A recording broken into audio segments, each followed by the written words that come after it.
I was listening to the Loud Sound Epicenter podcast a little while ago when the guy raised an interesting question. One I've heard before, but which is interesting because of the lines of thought it opens up. And the question was, is Black Sabbath a heavy metal band?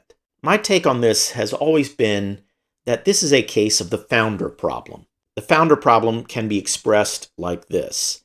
If it's true that much of culture, perhaps all of it, is downstream from law, then where does the law come from? Where do those who found a new law come from? Those who create new law, new states, new constitutions, are in a uniquely privileged position in human life because they create the mold that will be used to frame men. They create the headwaters of new cultures. They are truly fathers of their country, and in an even more significant way than being a father in a biological sense. And if you look at great thinkers of the past, men like Plato, Aristotle, Machiavelli, Hobbes, Rousseau, Nietzsche, they are all fascinated by issues arising from questions about founders. Plato's two longest works, The Republic and The Laws, are both concerned with founding a state in speech, which shows you exactly how much time he thought this topic deserved. The mythical figure of Lycurgus was a founder of this sort, and I bring him up because he is one of the most legendary of the lawgivers, the one who framed the constitution that was among the most highly regarded in the ancient world, the Spartan constitution, which lasted more or less as he produced it for centuries.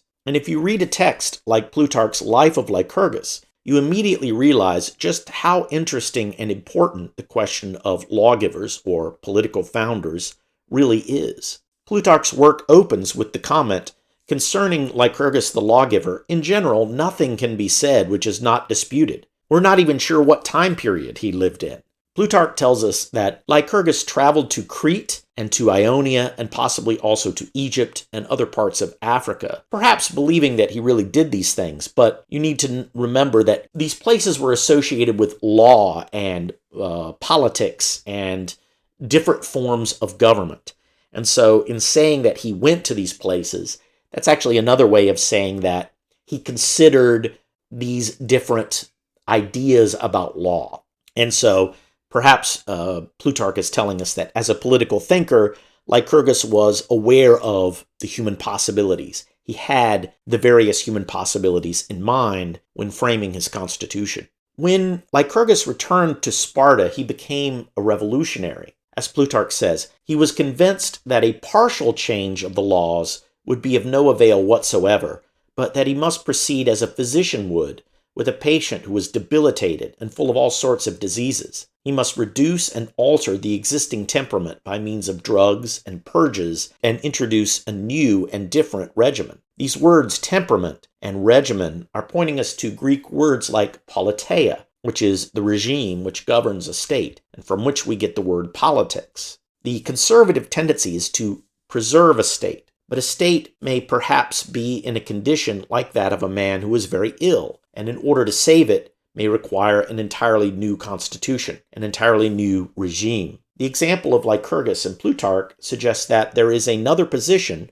one higher than conservative, revolutionary, liberal, or what have you. A position from which one can determine whether a conservative or a revolutionary course of action is called for. This higher position is not unlike being a physician, an image which Plutarch perhaps borrowed from Plato. Lycurgus traveled to Delphi to acquire a kind of divine sanction for his new state. This is an important detail because, given the importance of being a founder to human life, but also given the envy and enmity of men, having some kind of divine backing for your undertaking of being a founder can only help. If you read Livy's History of Rome, in his account of Numa Pompilius, the king who is acclaimed as the man who gave the Romans their religious practices and institutions, Livy says that Numa pretended that he was speaking to some goddess in the grove where he meditated, because he believed that having a divine sanction for his religious institutions would make the rude and semi-barbarous Romans respect them more. This is very much an aristocratic Roman view of what Numa did and why he did it. The question arises,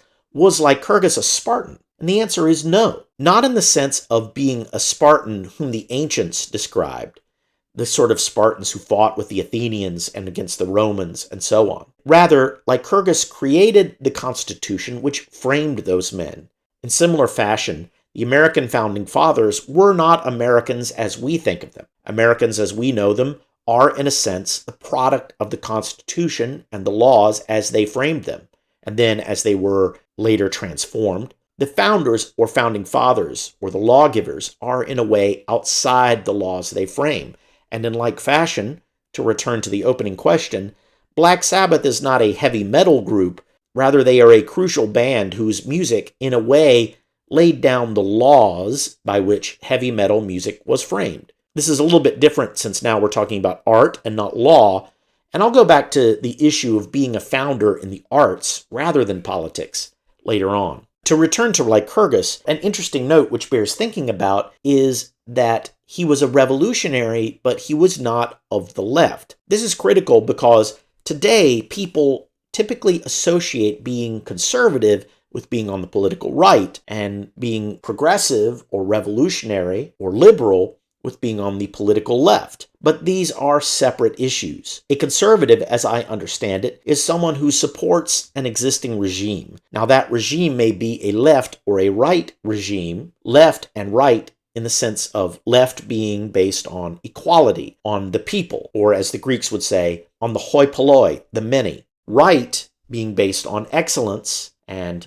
hoiaristoi, or the few. This distinction between being conservative or revolutionary on one hand and being left or right on the other is crucial. To look at one example from Nietzsche's Twilight of the Idols, he speaks of Rousseau and the French Revolution, and he describes why he hates them. Not because they were revolutionary, but because they were on the left. The bloody farce which this revolution ultimately became, its immorality, concerns me but slightly. What I loathe, however, is its Rousseau-esque morality, the so-called truths of the revolution, by means of which it still exercises power and draws all flat and mediocre things over to its side. The doctrine of equality. But there is no more deadly poison than this, for it seems to proceed from the very lips of justice, whereas in reality it draws the curtain down on all justice. To equals equality, to unequals inequality. That would be the real speech of justice, and that which follows from it,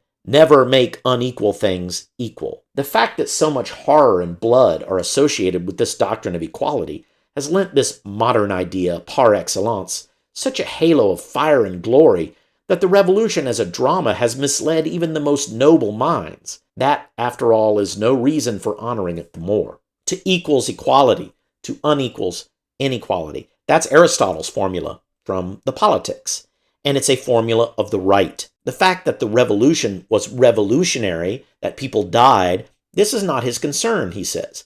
His concern is the sacrifice of everything to a left doctrine, which is in his view unjust. In reality, he said, it draws the curtain down on all justice. Conservatives may lean to either side depending on the regime they support. In America, which is a left regime, conservatives are of a leftist type and are vulnerable to leftist arguments.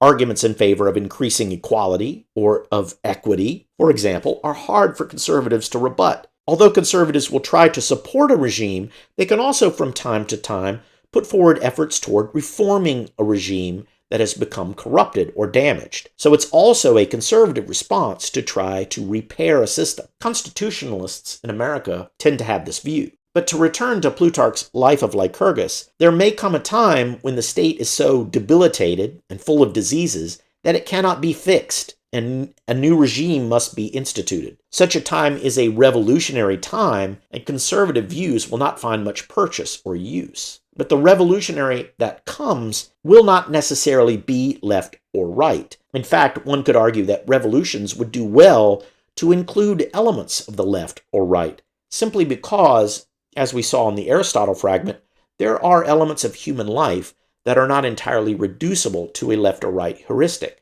There is an element of justice, as Aristotle puts it, in the claims of both sides.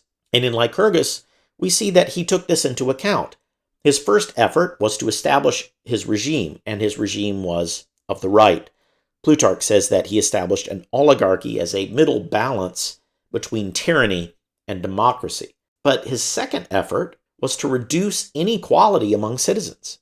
He persuaded his fellow citizens to make one parcel of all their territory and divide it up anew, and to live with one another on a basis of entire uniformity and equality in the means of subsistence, seeking preeminence through virtue alone, assured that there was no other difference or inequality between man and man than that which was established by blame for base actions and praise for good ones. So Lycurgus first established a rightist regime favoring the few over the many, but he also established considerable material equality among citizens. Now, before you get too excited about this concern for equality, note that qualification, fellow citizens.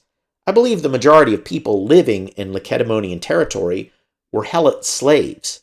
They got nothing. Nevertheless, his actions show an attention to equality, even in a right-wing regime, and that bears keeping in mind, because I think it's obvious from the other side that even left-wing polities have to make some concession to claims of excellence. Until the advent of Christianity, becoming the founder of a city was perhaps the highest aspiration of many people. If you read a text like Xenophon's Anabasis, for example, as he leads his army of 10,000 men out of Persia back to Greece, he several times spots an area that would be perfect for founding a city and expresses a desire to do so. But the soldiers are always too eager to return home. Why does he have that desire? Because to create a new city and to frame its laws, and then in turn frame the characters of the men who will come after, is a high and noble aspiration. But with Christianity, we get a change. It becomes impossible to say simply that culture is downstream from law, because there is now something that is in a sense higher and also other than the law of the state. There is the divine law. There is, as St. Augustine expressed it, the city of God and the city of man. And the divine laws also form men, and they can work in tandem with the laws of men, or in opposition to them, or in parallel with them.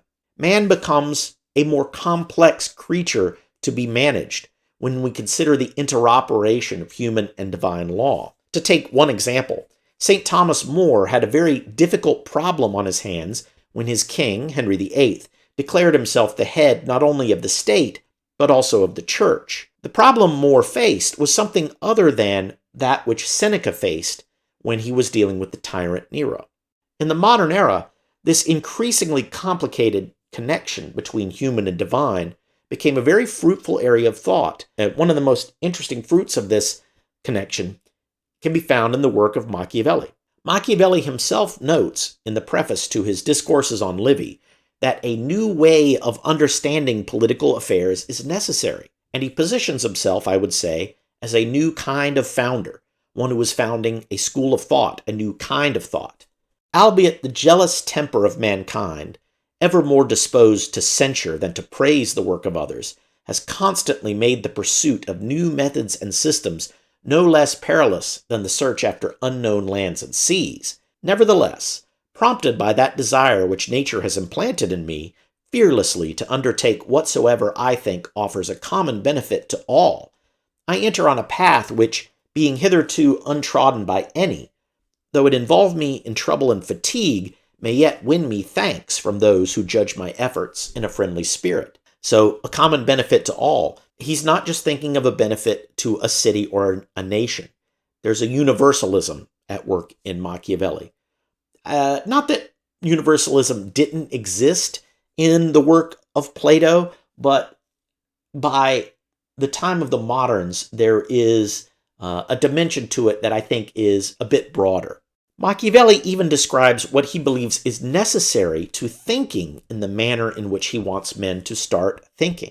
And although my feeble discernment, my slender experience of current affairs, and imperfect knowledge of ancient events render these efforts of mine defective and of no great utility, they may at least open the way to some other, who, with better parts and sounder reasoning and judgment, shall carry out my design, whereby, if I gain no credit, at all events, I ought to incur no blame. So from this we may gather what he believes is necessary: discernment, experience of current affairs, knowledge of ancient events, sound reasoning. Later in the preface, he says that a right intelligence of history, seeing that from it one may understand what actions are to be taken, is needed, and he hopes in his book to show how such a thing can be accomplished. In other words, he's going to teach us how to get to the right intelligence of history that we need to do politics correctly. Even in The Prince, Machiavelli has this new approach in mind.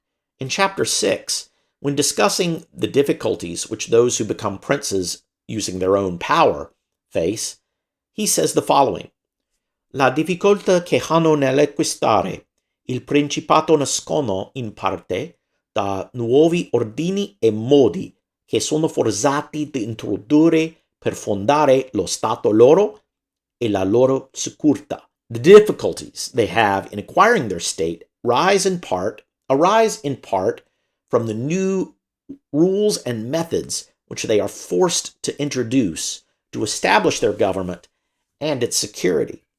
So this bit of nuovi ordini e modi, new modes and orders, that's something that he talked about also in the Discourses.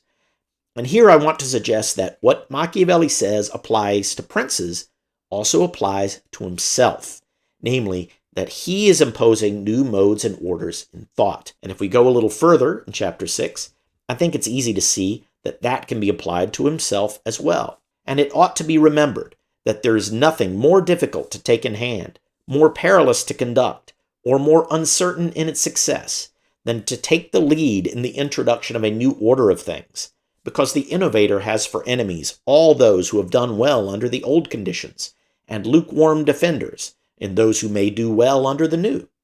This coolness arises partly from fear of the opponents, who have the laws on their side, and partly from the incredulity of men, who do not readily believe in new things until they have had a long experience of them.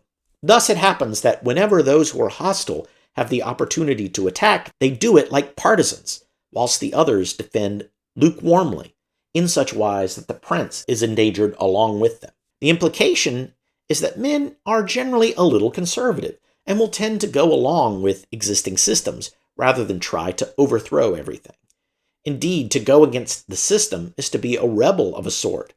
The opponents of nuovi ordini e modi, he says, have the laws on their side. That's because they are the law. And indeed, the American founding fathers, had they failed in their war, probably would have been executed. Lycurgus was nearly killed in an uprising. Introducing a new order of things rarely happens in a vacuum, as Machiavelli is well aware. There's usually an existing state of things which will resist you. What I'm saying is that what Machiavelli says to describe politics also describes his efforts in, let's say, a spiritual sense. In fact, let's look a little bit further in chapter 6.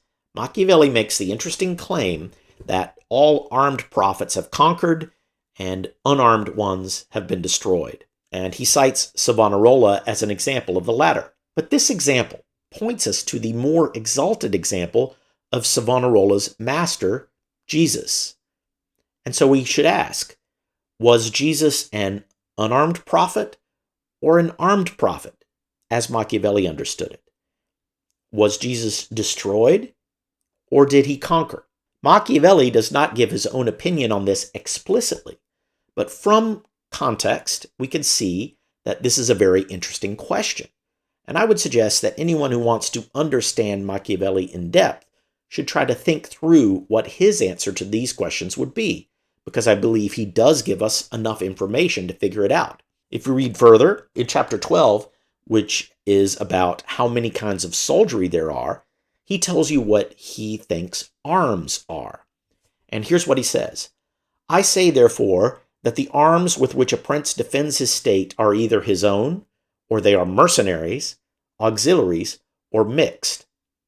So this suggests that arms are the fighting men.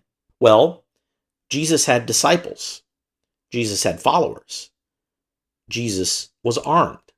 Now, Machiavelli's argument is that all armed prophets have conquered. Therefore, even though Jesus was killed, he conquered. So to be killed is not necessarily to be destroyed. One may be killed and still conquer. That, I believe, is how you can construct Machiavelli's understanding of this issue. Christianity introduces a system which can conquer with peaceful arms. Let's say the arms of missionaries. And perhaps Machiavelli's followers will be of this sort. Perhaps Machiavelli introduces a system, Christianity introduces a system where individuals, even the founder, may be killed, but the system itself will still win. And Machiavelli is creating a new mode of thought, a system which transcends himself, which transcends the individual city. It's bigger than just Florence or even Italy, in the same way that Christianity as a system transcends the city or even whole nations. Later, in Nietzsche, this thinking about founders and lawgivers takes on an almost apocalyptic tone because of his diagnosis of where the existing system of politics and thought in Europe is leading European man.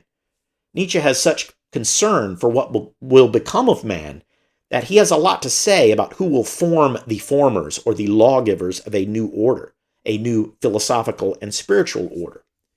He deals with this issue in many ways over many books. So here I want to take a look at how he puts it in The Antichrist, which is a book which may not be as familiar to viewers, but is worth reading. And right from the preface, we see a stunning and explicit realization that the work Nietzsche sees himself as engaged in will be carried out after his death, not unlike Machiavelli suggesting that some other may later carry out his design. The preface begins this way.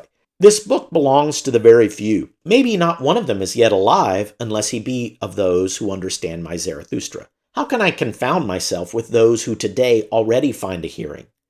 Only the day after tomorrow belongs to me. Some are born posthumously. And he's explicit about wanting to create a new system, to form a new kind of man, to be a lawgiver. The problem I set in this work is not what will replace mankind in the order of living being, but what type of man must be reared, must be willed as having the higher value, as being the most worthy of life and the surest guarantee of the future. Guarantee of the future. His concern for the future is hinted at here. If you watch my fragment on Zarathustra, I give a breakdown there of the deep concerns Nietzsche had about the future. He sees the current trend in Europe as disastrous, the set of laws, if you will, tending towards the creation of a human being for whom he has contempt. Mankind does not represent a development towards a better, stronger, or higher type, in the sense in which this is supposed to occur today. Progress is merely a modern idea, that is to say, a false idea. The modern European is still far below the European of the Renaissance in value. The process of evolution does not by any means imply elevation, enhancement, and increasing strength. And he identifies the existing system as in need of replacement because it is ill. Wherever the will to power, no matter in what form, begins to decline, a physiological retrogression, decadence, always supervenes. The godhead of decadence, shorn of its masculine virtues and passions, is perforce converted into the god of the physiologically degraded, of the weak. Of course, they do not call themselves the weak, they call themselves the good. Remember back to Lycurgus and Plutarch. He found the state so debilitated that it could not be fixed, but a new regime had to be put in place. This is also Nietzsche's diagnosis for Western man. I'll look a little deeper at Nietzsche's thoughts about founders in a later fragment. But before I end, let me go back for a few moments to the opening question about Black Sabbath and heavy metal. With artistic movements and genres, it's a little different than politics and religion because there is a much higher degree of free choice involved. The bands who created heavy metal music were under no compulsion to do so. Black Sabbath wasn't literally a law imposed upon them by a state. It was rather a law imposed upon them by themselves. It was something they chose to follow. And that's often how artistic movements and genres operate. So the fact that many bands followed them and created a style of music that makes these individual bands similar to one another shows that there was something in Black Sabbath's music that implied what became heavy metal. Or rather, you could say that it did lay down certain laws, which those who chose to follow them used to create this genre. And that's kind of how art works. There is a greater degree of freedom and choice to it. This makes genres and styles in art less strict in their boundaries than, say, political systems and regimes. Whether someone is a surrealist or a realist is of less consequence to the artist than whether someone is a conservative or a liberal, or whether one is a Democrat or a fascist, right? Those boundaries are a little more heavily policed. They're a little more significant. They're a little more severe in their implications. And art is a little bit fuzzier in its distinctions. And I think you'll often find that people who gravitate toward the arts are often, not always, but often, not as interested in politics, not as interested in political boundaries or strict boundaries. And this may be a reason why.